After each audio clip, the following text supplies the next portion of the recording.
D'accord, mais bonjour coach. Bonjour Aïcha, bonjour la famille. Top, c'est parti. C'est parti pour un moment de fou rire, de discussion sur des thématiques d'actualité et d'amélioration quotidienne. Abonne-toi pour plus de contenu de qualité. Sentez-vous, je vous prie.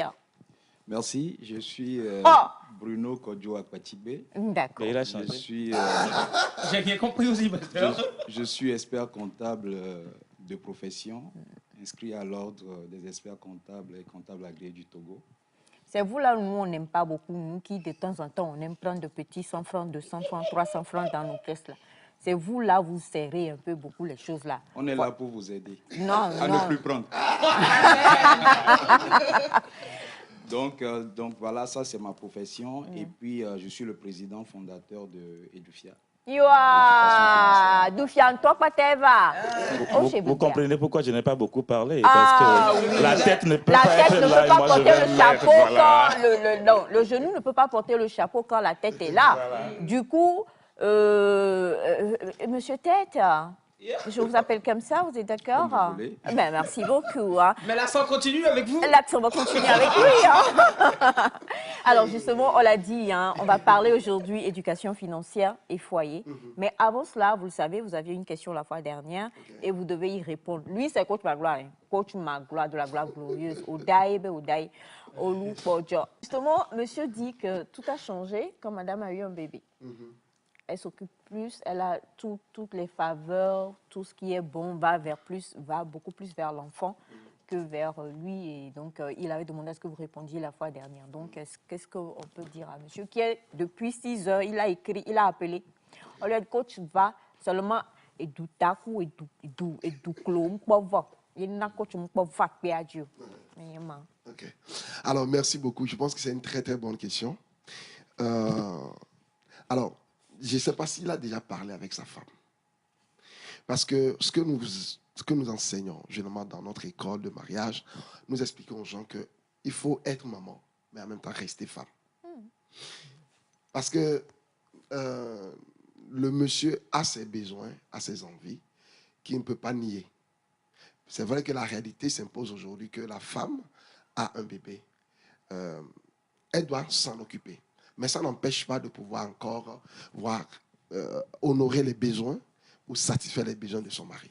Mais ça, par rapport à ça, puisque les temps ont changé, les saisons ont changé, il faut s'asseoir et parler. Okay. Ce qui est évident, ce n'est pas comme avant la naissance du bébé. Mais ça n'empêche pas de pouvoir les servir, les satisfaire. Maintenant, comment on fait? Ça deviendra une discussion entre le monsieur et sa femme. Okay? Il y a certainement, parce qu'il y a certaines femmes qui ne s'en rendent pas compte qu'ils sont en train de priver le monsieur de ses besoins vitaux. Ça fait partie, oui, ça fait partie. Dans un couple, l'attention ou le besoin émotionnel doit être entretenu. Ça fait partie des éléments qui entretiennent ce qu'on appelle l'intimité émotionnelle de la famille psychologique. Donc, si à un moment donné, le monsieur se sent seul, tout de suite, ce qui va se passer, il va même envier son enfant. Ouais, c'est des choses qui se passent. Avoir de la haine pour l'enfant, c'est à cause de cet enfant. Et ça peut le bloquer. Il dit, bon, si c'est comme ça, je ne ferai plus d'enfant. Ou même la distance se crée entre le monsieur et sa femme. Maintenant, de l'autre côté, ça peut aussi être le fait que des fois, il y a certaines femmes qui ont vécu des choses, une fusion peut-être avec leur maman ou avec leur... quand ils étaient enfants, avec leur maman. Donc, c'est peut-être quelque chose qui revient comme ça. Okay? Sans qu'elle ne s'en rende compte, c'est quelque chose qui est en train de revenir par rapport à ce qu'elle a vécu dans le passé. Donc, les discussions peuvent maintenant les aider à comprendre là où se trouve le problème. Si la femme ne sait pas qu'elle est en train de faire quelque chose, c'est le moment d'en parler. Maintenant, si peut-être elle a un problème, on peut peut-être accompagner au mieux cette femme-là pour pouvoir l'aider à guérir et pouvoir répondre aux besoins d'eux. Mais ce ne serait pas des disputes, sinon on ne va pas s'en sortir. C'est des saisons, c'est comme ça qu'on apprend pour grandir dans un foyer. Si on veut véritablement poser les bases. Parce que les enfants, on en aura tous les jours. On en aura. Donc, il faut apprendre à pouvoir gérer ces genres de tensions et pouvoir avancer dans la vie de couple. Mais le pasteur aussi est là. Il est pasteur. Il accompagne. Ils écoutent, en fait, beaucoup de couples qui viennent Bon, mon ami Bruno aussi est là. Ils peuvent toujours intervenir sur ce sujet. Parce que je pense que... Ce problème est juste naturel pour la femme qui vient d'avoir un enfant. La tendance naturelle, c'est de se concentrer sur la femme. Maintenant, le risque pour la femme, c'est d'oublier que nous, on était là avant l'enfant. Mais vous êtes adulte. Ah, mais c'est nous, à deux adultes qui se sont vus, qui se sont aimés, qui voulons faire notre histoire. Oui, je passe. Donc, nous étions là avant l'enfant. Et nous serons encore là quand les enfants partiront. C'est ça. Il ne faut pas faire qu'à la fin, on s'ennuie ensemble. Ça, c'est Donc, fort. la femme doit apprendre maintenant à faire comme au Divinavi. Tu as des jumeaux, tantôt par ici, tantôt par là, qui n'est plus seulement de la bouillie à la cuisine, qu'il est de la bouillie, mais aussi le plat préféré de monsieur. Pour qu'ils ne se sentent pas abandonnés, c'est besoin abandonné parce que l'enfant est arrivé. Waouh. Vous êtes d'accord? Si, je suis d'accord, mais je voudrais quand même dire que généralement, l'homme, dans son égoïsme, a tendance à tout tirer de son côté et que dans cette période qui est assez difficile pour la femme, il faudrait également que l'homme fasse preuve de compréhension. Voilà. C'est deux personnes qui constituent un couple. Donc, d'un côté, la femme doit être consciente du fait que cet homme reste un bébé et que finalement, c'est elle la maman de tout le monde dans la maison. Un homme, en réalité, veut être comme le bébé choyé de sa femme. Donc ça, si la femme en est consciente, elle va en tenir compte. Et l'homme, de l'autre côté, doit tenir compte du fait que c'est une période très compliquée pour la femme et qu'elle ne pourra pas être à 100% comme avant. Et quand cet équilibre est mis en place, je pense que les choses se passent bien. Justement, on poursuit sur la lancée donc, du foyer, parce que, bon, Coach Magloire, lui, on les sort d'habitude, hein, donc on a essayé de les sortir la fois dernière, mais il a résisté. Il a dit non, je vais emmener les experts de Edoufia, c'est ça? Doufia ou Edoufia? Edoufia, sur le plateau. Parce qu'on a vu depuis quelques jours maintenant les tempéraments. On a des personnes qui sont très dépensières, d'autres qui sont un peu trop près de leur bourse, qui sont des experts comptables. Et je n'ai rien dit. Danou, vraiment, Aïcha, j'ai rien entendu même. Voilà, d'autres qui sont des experts comptables dans le foyer, alors que c'est une profession et qu'il faut ôter la veste d'expert comptable quand on est à la maison. Am I preaching? Preach. Ok, voilà. Et donc, du coup, comment on gère les finances dans le foyer? On va en parler aujourd'hui, l'éducation financière. Comment déjà, à la base, on se prépare, même peut-être avant d'entrer dans le foyer? On a vu avec Coach Magloire ici que si tu es jeune, un jeune homme, tu veux te préparer au mariage, il faut comprendre que tu ne dois plus être dans la maison de tes parents. Faut aller, si je n'ai pas l'argent pour... ou bien si je n'ai que l'argent pour le mariage. Donc, je dois encore attendre. Voilà. Si la personne, franchement, elle veut se préparer, comment on se prépare financièrement pour entrer dans le foyer et comment est-ce qu'on gère ses finances dans le foyer tout en accordant son éducation, sa personnalité et son tempérament. Voilà, j'ai tout versé comme ça, maintenant, sauter dedans et puis bâton. La préparation, en donnant mon cas personnel, nous, avant de nous marier, on s'est assis pour dire comment allons-nous gérer nos finances. Débat. D'accord? Je l'ai écouté, elle m'a écouté. J'ai fait des propositions. Voilà les différents cas de gestion dans la famille. Maintenant, qu'est-ce que nous allons adopter? Donc, ensemble, on s'est convenu de comment nous allons gérer nos finances dans le couple. Nos deux salaires, comment on va les gérer? Les dépenses, comment on va les gérer, les épargnes, les investissements, les projets. On s'est assis, on a parlé. Ça a balisé le chemin pour nous. Ça ne veut pas dire qu'il n'y aura pas de couac dans le mariage, mais c'est bien de poser les piliers, de poser de bonnes fondations. Donc, pour le côté préparation, c'est bon de s'asseoir, d'en parler avant de commencer par manger le plat du couple ensemble. D'accord. Bon, peut-être nous, on n'a pas eu l'opportunité ou la grâce de pouvoir comprendre ça avant de nous marier. Okay. Parce que ce que je fais aujourd'hui avec les jeunes, moi, je n'ai jamais eu l'opportunité d'avoir suivi ça. Donc, nous, on n'a pas discuté. On est rentré dedans. C'est vrai que je savais que moi, je travaille, ma femme ne travaille pas en ce moment. Mais ce que je lui ai dit, c'est qu'on va faire tout ensemble. Je ne savais pas que c'est comme ça fonctionne. Alors, l'erreur, c'est que moi, nous, on a connu trois temps, 3 saisons. La première saison, c'est qu'on gagnait, je gagnais juste ce qu'il nous fallait pour vivre. Donc, on ne savait pas qu'on ne savait pas gérer. C'est-à-dire que vous payez le loyer, vous payez ceci, c'est juste, donc vous n'avez pas de problème. C'est quand ça a commencé par augmenter, on s'est rendu compte que non, il y a quelque chose qui ne va pas. Parce que normalement, quand ça augmente, on n'augmente pas les dépenses. Quand ça augmente, on augmente Quand vos pas. entrées augmentent, normalement, on n'augmente pas les dépenses. On les maîtrise. Et maintenant, on fait des plans d'investissement. Ce qu'on devait faire normalement avant, comme il a dit, pour savoir, OK, on n'est pas encore dans le couple. Si il a deviné qu'on gagnait ceci, en quoi est-ce qu'on va investir et tout ça? On ne savait pas. Donc, c'est juste, on avait de l'argent, on a des besoins, on répond à tout ça et puis c'est bon. Mais quand l'argent commence pas à augmenter maintenant, on ne savait pas. Donc, on s'est rendu compte que nos dépenses augmentaient et des fois même, on était dans les moins. C'est-à-dire qu'on dépensait jusqu'à... On avait même d'autres... On avait même... Des dettes? Oui, des dettes. Alors que, en fait, les entrées avaient augmenté. Justement. Wow. Alors, maintenant, quand j'ai commencé par prendre les livres, j'ai commencé par lire, c'est là que je me suis rendu compte qu'il y a quelque chose qui ne va pas. Et grâce aussi à la formation, donc je suis rentré maintenant dans la formation des couples, c'est là que j'ai compris maintenant les principes. Donc, ce que je fais aujourd'hui pour la préparation des jeunes qui viennent, on les prend, comme le pasteur l'a dit, on les fait asseoir, mais on commence d'abord par le commencement. Le mariage, c'est d'abord des fondations. La première fondation, c'est de comprendre qu'on vient au couple pour devenir une seule chair. Ça veut dire que je suis toi, tu es moi. Donc, nous deux là, on devient une unité. Il faut qu'on forme une unité. Ça veut dire que tout ce que j'ai t'appartient, tout ce que tu as m'appartient. C'est ça. C'est ça le point de départ. Dans un sens, c'est bon, mais dans l'autre, c'est pas bon. C'est ça. C'est ça. Là, je traduis ce que je veux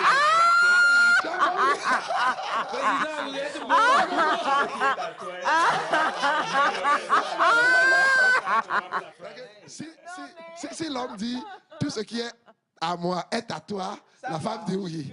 Mais quand le monsieur dit tout ce qui est à toi est à moi, là, ça ne t'attoiera pas. Non, mais l'homme est le chef. Donc, c'est le chef. Ah, c'est ça. Bachana tête, bachana. C'est ça. Bachana. faut pas gâter les Aoudi, bachana. Bachana, aoudi, bachana, bachana. Madame Diablé. Non, tu vois, c'est les réactions comme ça qu'on a. C'est pour ça qu'on ne rentre pas déjà pour aller parler. Non, attends. L'homme est le chef. Non, je suis d'accord. Maintenant, Bachana. je suis d'accord. Maintenant, le truc, c'est ça. C'est-à-dire que avant d'aller parler argent, il faut d'abord parler des principes qui sous-tendent même le mariage. L'homme est le chef. Oui, parce que si on comprend, oui, je suis le chef, mais ça n'empêche pas que nous formons une unité. Si tu veux que la tête ne peut pas marcher seule sans les pieds. Claire, vous n'avez ça. pas vu que... Ça veut dire que nous formons une seule entité. Le sang qui va là, qui va vers le pied, c'est le même sang J'ai failli vous appeler Bachana tellement je suis traumatisée. c'est ce sang qui circule. Donc si tu refuses que l'argent circule dans la maison... Comment ça que l'argent circule dans la maison? L'argent circule parce que, monsieur, quand, par exemple, vous faites les plans, Ouais. c'est-à-dire que les 3/4 des dépenses, c'est papa, c'est monsieur. On est d'accord? Bon, on va y revenir. On va y revenir. Je te comprends.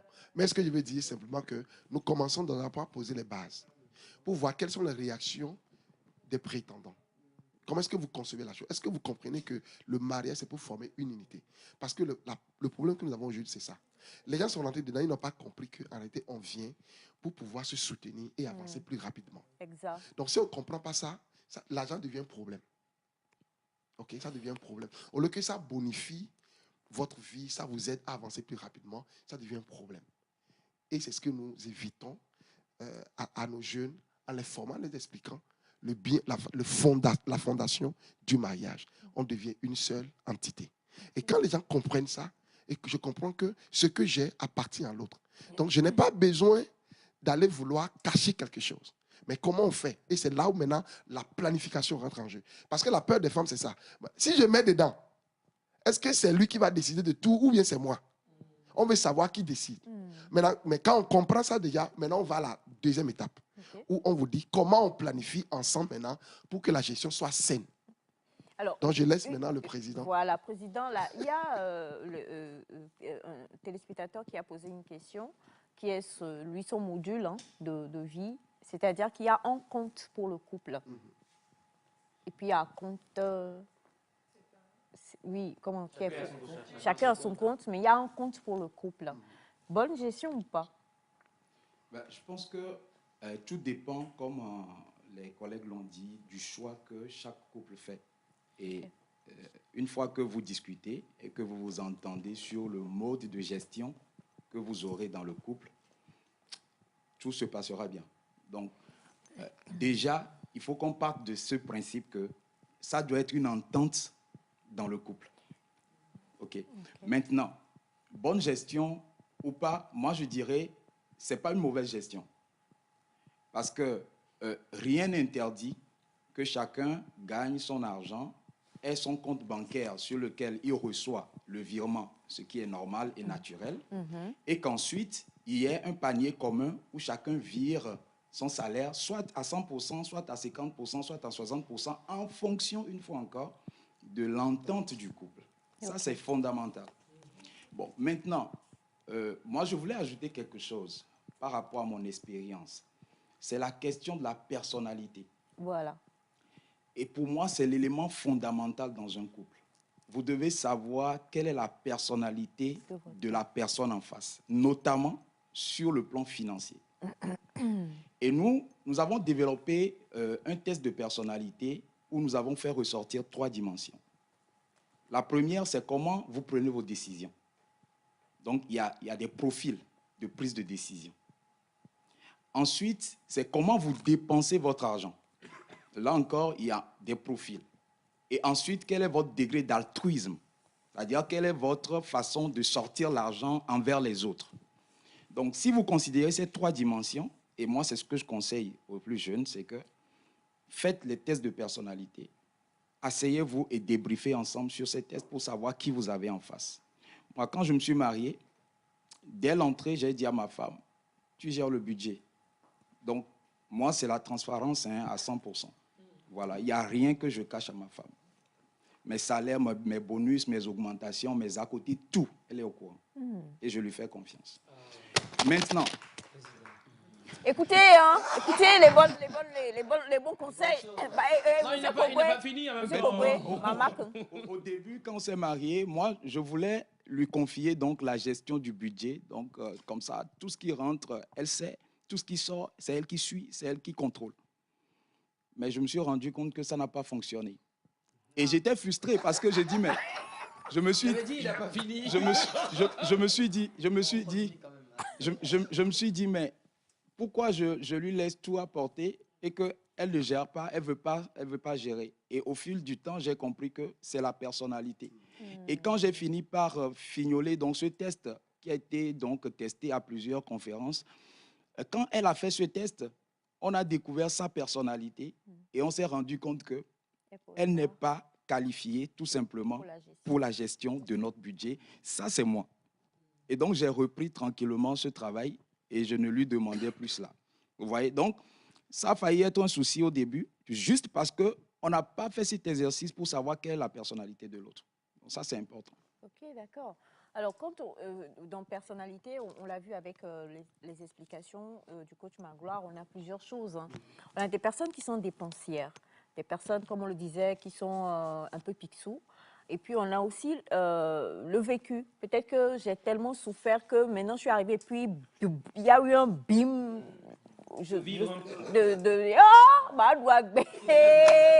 Et donc, du coup, aujourd'hui, au déjeuner, moi qui étais habituée, ce n'est pas une mauvaise chose, au koukaï, à ma pâte, je m'offre du saumon fumé, du caviar, des choses de ce genre. Merci, mon bébé. Dans la vie, il faut vivre. J'ai fait fort même. Wallahi, billahi, talahi. Tout ça, là, je dis ça parce qu'on ne sait jamais. Ils ont dit qu'ils vont nous frapper tout à l'heure. À la fin. Frappez-nous. Exact. Et donc, du coup, aujourd'hui, on est déjà dans le foyer, un peu comme le témoignage de M. Bruno. On est déjà dans le foyer. Et on est entré pour ne, en tout cas, pas sortir, mais comme l'a dit coach Magloire, on est entré pour pouvoir aller de l'avant. Mais la personne, c'est difficile de changer ce genre de choses. Et même quand peut-être, comme l'a dit M. Bruno, vous reprenez maintenant le contrôle, je me sens frustrée. Parce que je suis engoncée un peu. On ne me donne pas la largesse de faire ce que je veux faire. Comment on gère à ce niveau-là? Ce Jeûne et système prière. de rattrapage, moi je l'appelle rattrapage. Hier, je n'ai pas pu bien manger. Aujourd'hui, j'ai trouvé. On rattrape hier. D'abord même. Mon épouse a été dans ce schéma-là quand on s'est marié. Donc, il y avait cette mentalité de rattrapons le passé.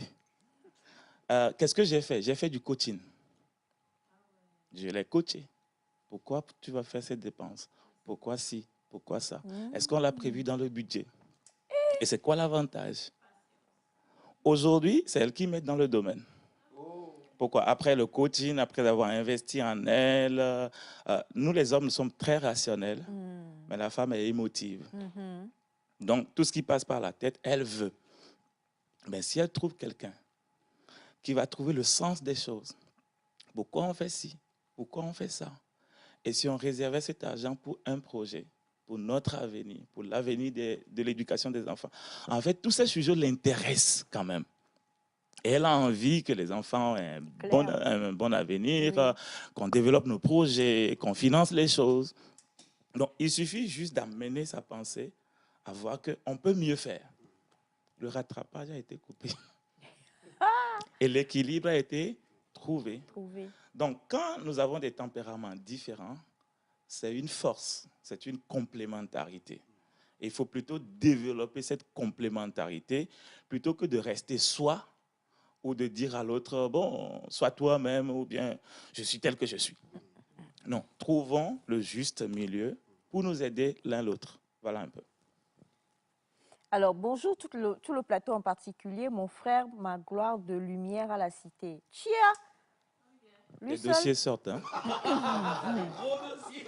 C'est depuis le Mali. Hein. Donc, alors, est-il bon que ce soit l'homme seul qui fasse toutes les dépenses de la famille et que la femme cache pour elle, de la part de Monsieur Wisdom depuis Bamako? Ok, non, je pense que si notre bien-aimé nous suit, c'est pourquoi j'ai dit que nous commençons toujours par expliquer pourquoi on vient au mariage. Il faut que les gens comprennent. On vient au mariage, la Bible dit, les deux deviendront seule chair pour pouvoir réaliser plein de choses. La Bible dit, un chassera 1000, mais deux chasseront 10 000. Quand vous venez ensemble, c'est une multiplication qui se passe. Donc, si j'avais l'habitude peut-être de faire des choses seul, ou bien je veux peut-être faire un truc qui me faut 1 an. Quand nous sommes à 2, au lieu de 1 an, je peux aller plus rapidement. Maintenant, si je viens au couple et que je me rends compte que, bon, l'autre est en train de cacher, d'abord, il n'y a plus de confiance, il n'y a plus de transparence. Et en ce moment, nous faisons même du tort. OK? Donc, normalement, quand on vient, en réalité, comme il a dit, on s'assoit, on parle.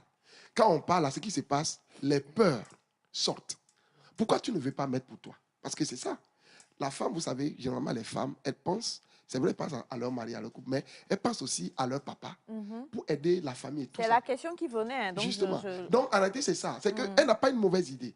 Mais elle se dit, elles ont déjà vu des schémas où les femmes ont aidé leur mari et après, le monsieur est parti avec l'argent. Exact. Il dit, bon, il faut que je garde mon argent, on ne sait jamais.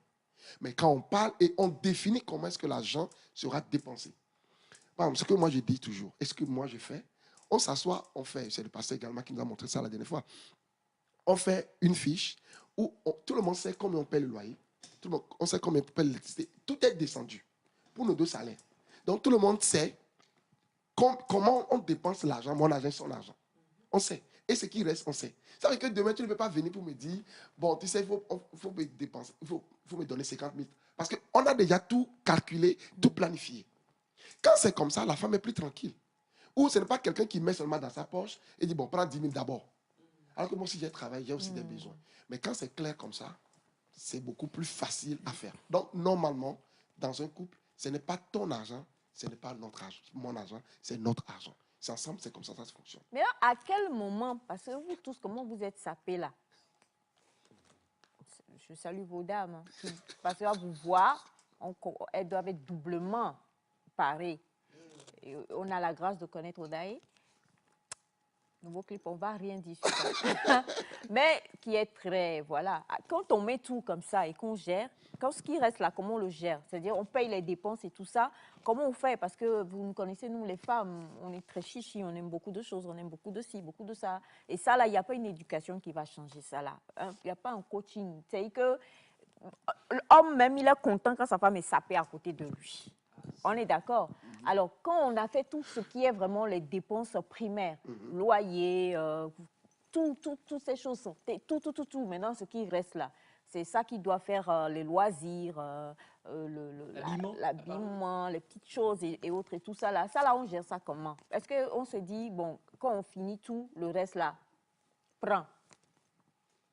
Je pense que le pasteur a...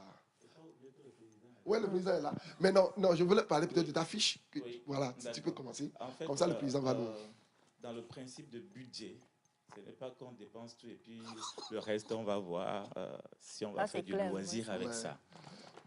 Donc, dans la budgétisation, nous tenons compte de tous les besoins, que ce soit les besoins communs, que ce soit les besoins individuels de chaque personne dans le couple. Donc, je ne vais pas dire, moi, mon budget de coiffure, je vais chez le baba à côté, et que c'est 5 000 francs dans le mois, que j'impose 5 000 francs à ma femme. Je tiens compte de son besoin. Tu as besoin de quoi pour ton besoin corporel? Le soin corporel, c'est combien par mois? Il y a pas tout de cette émission-là. Ouais, donc, c'est avec les fiches, c'est estimé. Voilà. Donc, c'est bien détaillé dans le budget. Son besoin est à part. Je ne vais pas dire, je prends 10 000, tu prends 10 000. Non, son besoin corporel demande beaucoup plus que pour moi. Claire. Ses habits, c'est beaucoup. Hein? La femme veut faire un habit pour chaque mariage, pour chaque fête, etc., etc. Par contre, son habit n'est pas plus cher. Quand un homme veut s'acheter un habit, pour l'homme, c'est plus cher. Donc, au lieu de dire 5 habits là, 5 habits ici, non. Non. Combien tu en as besoin? On fait le détail, c'est là. Moi, j'achète des habits rarement, mais quand j'achète, le budget de l'habit est quand même élevé par rapport à ma femme. Donc, elle peut se permettre de faire des habits à des fréquences plus rapides que moi, je le fais. Donc, on tient compte des détails. Et au-delà de ces détails des besoins réels, nous, dans le budget, on a prévu de l'argent de poche personnel. Donc, au-delà de tout, elle a quand même un montant sur lequel je ne vais pas te demander qu'est-ce que tu as fait avec. D'accord. J'ai un montant sur lequel elle ne va pas te demander, chérie, qu'est-ce que tu as fait avec. Parce que je ne peux pas sortir, bon, si j'ai envie d'acheter quelque chose dans la rue, et puis après, chérie, est-ce que je peux acheter? Donc, il y a les besoins personnels, il y a l'argent de poche personnel, et même en assistance à la famille. On ne dit pas tes parents prennent 50 000, mes parents prennent 50 000. Mais c'est quoi les besoins réels d'assistance à nos familles, à nos deux familles?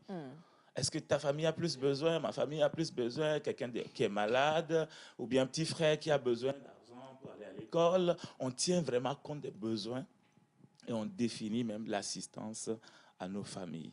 On a un budget social. Si quelqu'un vient nous demander de l'argent, c'est ça la ligne. Si ça existe, on va faire. Si ça n'existe pas, on sera désolé. On va... Madame Blessing, on comprend mieux. Peut-être le président. Alors, il nous reste à peine 1 minute avant la fin de l'émission, mais on promet déjà, parce qu'il y a des questions aussi plein, on promet qu'on va faire le tome 2 la semaine prochaine avec la disponibilité de nos invités pour pouvoir répondre à toutes ces questions-là. Mais Président, il nous reste moins d'1 minute. Je voudrais que vous nous donniez 3 bases pour avoir une bonne éducation financière dans le couple, en termes d'adjectifs. 3 bases. Je pense que déjà, comme je l'ai dit au départ, il faut se connaître. D'accord? Il faut chercher à savoir quelle est sa personnalité et quelle est la personnalité de l'autre. Deuxièmement, il faut la communication. Et troisièmement, il faut la planification. Voilà. Et je profite de là pour dire que tous les couples doivent décider de mettre de côté au minimum 10% de leur épargne. Et c'est ça qui va leur permettre soit de régler les questions d'urgence, soit d'investir, ou soit de préparer l'avenir de leur enfant ou encore leur retraite. Et ça, c'est très important.